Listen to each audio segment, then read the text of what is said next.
Well, here we are at the beginning of the year, and we hear the very first gospel writer. Now, some of you are going to go, wait, Matthew's the first gospel writer. True, but Mark's gospel was written before Matthew's. The order in the Bible is not chronological. So Mark is the first gospel writer. And here's Jesus beginning his ministry. And he starts with, this is the time of fulfillment. Wait, what? You're just getting started. How can this be the time of fulfillment? You haven't even done your ministry yet, you know? And you're already declaring, it seems, victory. Well, of course, he's proclaiming that he is fulfillment of the Old Testament scriptures.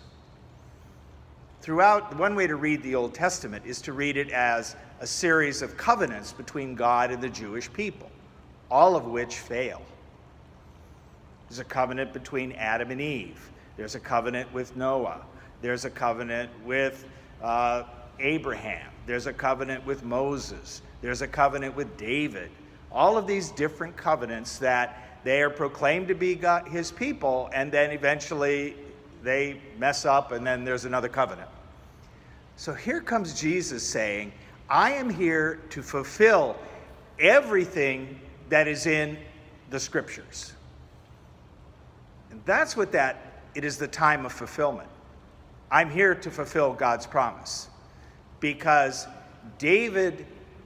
God told David that his kingdom would last forever, that there would be a king forever.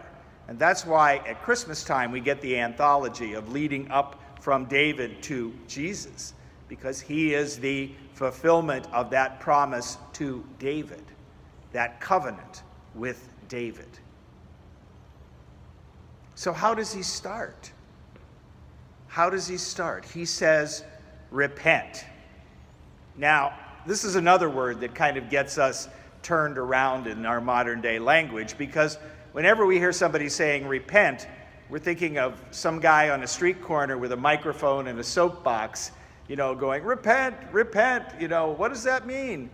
But in Jesus' time, and of course we always say things are bad translations, but the word repent, it comes from a Greek word. The Greek word is metanoia, which is a compound word of two words, meta and noia. Meta-narrative. Meta means to get above things. Noia, we use this word too, paranoia. When we use the word paranoia, we're talking about turning inward to ourself. Noia means self, inner self, ourself. So literally, metanoia means to get above yourself. In other words, Jesus is saying, get over yourselves. And isn't that our real block in our faith? It's not anything exterior, it's us. We're the problem with our own faith. It's not, we can't blame it on anybody else. The Greeks, their translation of the word metanoia was interesting. It meant to do a complete about face.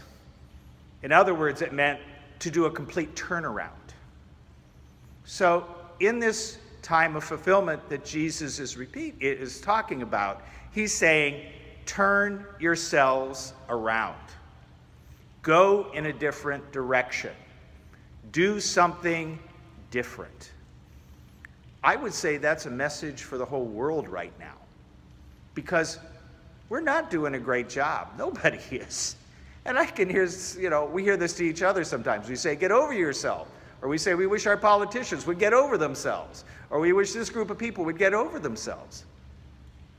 And I think Jesus' message of 2,000 years ago is still pertinent today. We're called to get above ourselves, to turn ourselves around, to go in a new direction.